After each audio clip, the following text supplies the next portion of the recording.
स्वायत्त यंत्रणांचा किती आणि कसा गैरवापर करावा हे भाजपकडून शिकलं पाहिजे. मागच्या काही वर्षामध्ये हे महाराष्ट्र आणि भारताला सर्वश्रुत आहे. महाराष्ट्रात आधी संजय राऊत साहेब बोलत होते, मग राऊत साहेबांच्या अगदी मुलीच्या लग्नातल्या मेहंदीवाल्यापर्यंत ईडी सीबीआय नामक यंत्रणा पोहोचली आणि राऊत साहेबांवर कारवाई झाली. मग काही काळानंतर नवाब मलिक बोलायला लागले. नवाब मलिकांवरही तशीच कारवाई झाली, त्यांच्या जावयावर कारवाई झाली आणि त्यांना आत टाकायचा कार्यक्रम झाला. आता खडसेंनी काही आरोप केलेले आहेत महाजनांवर आणि खडसेंनी आरोप केलेत. नेमकं 4 दिवसांपासून शीतयुद्ध चालू आहे आणि त्याच वेळेला आज प्रांजल रेवलकरवरची ही कारवाई होते.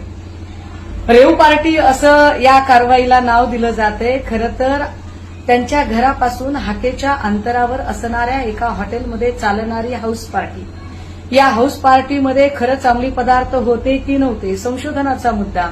मात्र सगळी गृह खात्याची यंत्रणाच फडणवीस साहेबांच्या अखत्यारीत आहे आणि महाजन फडणवीसांचे निकटवर्ती आहेत हे वेगळं सांगायला नको. विशेष ही सगळी कारवाई झाल्यानंतर अत्यंत घाईघाईने तत्परतेने गिरीश महाजन बोलायला माध्यमांच्या समोर आले. साधा प्रश्न आहे, गेल्या 4 दिवसांपासून खडसेंनी काही प्रश्न विचारले की हॉटेल ट्रायडंटमध्ये तुम्ही लोढाला भेटलात की नाही, लोढाला भेटलात तर कशासाठी भेटायला गेलात, एका सामान्य अराजकीय कार्यकर्त्याला भेटायला जाण्या एवढं तुमचं काय काम त्याच्याकडे अडकलेलं होतं. पण यावर गिरीश महाजनांनी एकाही मुद्द्याचं खंडन केलं नाही. 4 दिवस त्यांनी शांतता मौन बाळगलं आणि आज नेमकी खडसेंच्या जावयावर कारवाई झाली की घाईघाईने तत्परतेने बोलायला माध्यमांच्या समोर आले. फडणवीस साहेब, अहो स्वायत्त यंत्रणा वापरायच्या म्हणजे किती, त्याला काही मर्यादा आहे की नाही.